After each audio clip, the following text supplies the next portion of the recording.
This video is a quick update on that portable solar panel trailer that I've been building. I built it for 10 of the 440 watt Aptos panels that are 550 watt bifacial. You can see I used all 12 gauge unistrut or super strut channel. Got this at Home Depot and I started working on it last winter. All the pivots and everything else are parts of that crate from that trailer that I bought last year that came all in angle iron. So I cut that up, welded up some brackets, some unistrut brackets I had laying around, and I also bought a bunch of them from Amazon too to strengthen it. You can see there's U-shaped brackets where everything crosses and stuff.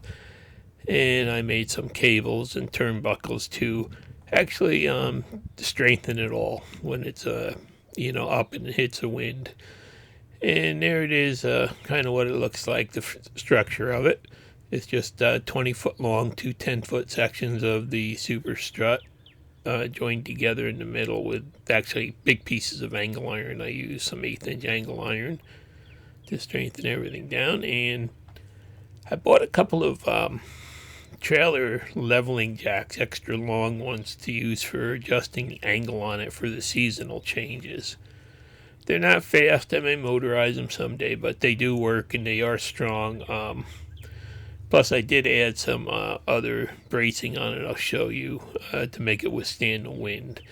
And I will tell you, we've had some 60, 65 mile an hour wind gusts the last couple of weeks since I, got this working, and no problem whatsoever. So that's pretty much what it looks like, just basically a super strut, bolted together structure with some welded up hinge points for the pivots. Now these panels I bought a while ago, these are the Aptos panels. They're 440 watt, 550 watt bifacial, and I will tell you last winter when we had below zero weather, I was getting 560 watts out of two of these panels, 560 watts each, so they do hit the specs if it's cold. I used some Amazon hardware. I had to buy longer screws for that and also M8 super strut nuts. But you can see I just used some standard mounts off of Amazon for the panels. Make everything go easy. And it's all adjustable, so if I have to change panels or anything later, it's easy to do. And I started mounting the panels, and I found out there's a certain way you have to put them on to be able to access all the mounting hardware without climbing over the panel. So this took me a while to figure out, and this was a couple of months ago when the snow started melting and everything was mud, you can see there. But I worked on it whenever we had a fairly warm day. I'd go out. Today was raining out, but it still wasn't cold enough to stop me. So it's just a matter of lining up each of the panels and then just mounting them in place with the hardware.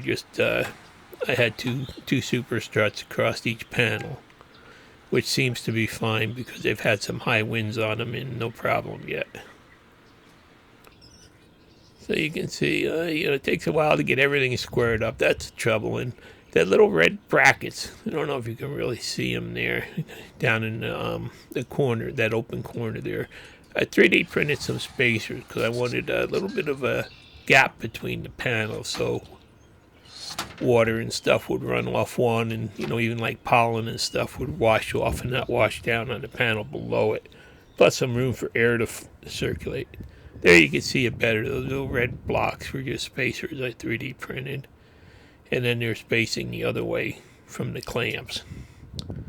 So as you can see, you have to be careful the order that you do these in, otherwise, you can't reach the clamps. So it worked out good in the end. It was, fairly simple build, nothing really fancy. And here I moved it over into position, and it's run 2 weeks over there. I'll show you a little later what results I got, but everything's good. It's withstood some 65 mile an hour gusts. And there's the two little panels that have been running two freezers all winter. So they do, these panels are decent panels, I feel. Right now, I've just got 8 of them hooked up to the 300 watt 3000 watt inverter too. And as you can see, I've got some sticks in the ground. I'm getting ready to start putting in a base for a shed that's going to be here. That's going to hold some of this stuff. So let's jump ahead to today. And you can see I've started, I applied for the permit for, to put a shed in there, and I started excavating to build the base. Moved the solar panels down and tilted them down for the summer position. Just moved this shed over here. Took the tractor, picked it up with the forks.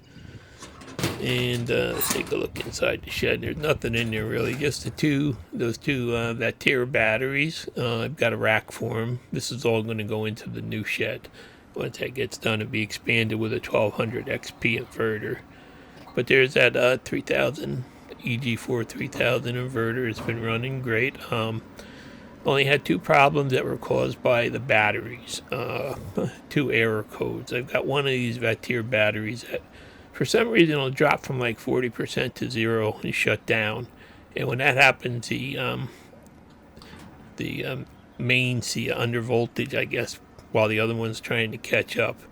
So, I definitely won't buy any more of these batteries. I don't think they're the best, but, you get what you pay for. Anyhow, this has been running last 16 days I've had it running. And I've been, monitoring the load. I've been trying to keep it low. Oh, wait, when you start this app, sometimes it comes up in Chinese. But I've been trying to keep the load fairly light on it and just let it run. And, between maybe 400 and 800 watt load on it. Sometimes, when the toaster kicks in a little more, but you can see it's been running for 14 days there. And I've used very little of the solar, I'm finding out. Right now I've made about 120 watts of solar. So it's working out good, and I can't wait to get on to the next step. Especially since I just raised our electric rate to 29.3 cents per kilowatt hour delivered. It's kind of crazy. But anyway, if you go, there's the alarm that happens when the battery, when one battery shuts down. Anyhow, I just wanted to do a quick update and, let you know there'll be more coming once I get the shed going and start to expand into the bigger inverter and start switching more power loads over to it. But anyhow, this is just a quick update. And then, like I said, there'll be a shed going here. Thanks for watching. Please like and subscribe.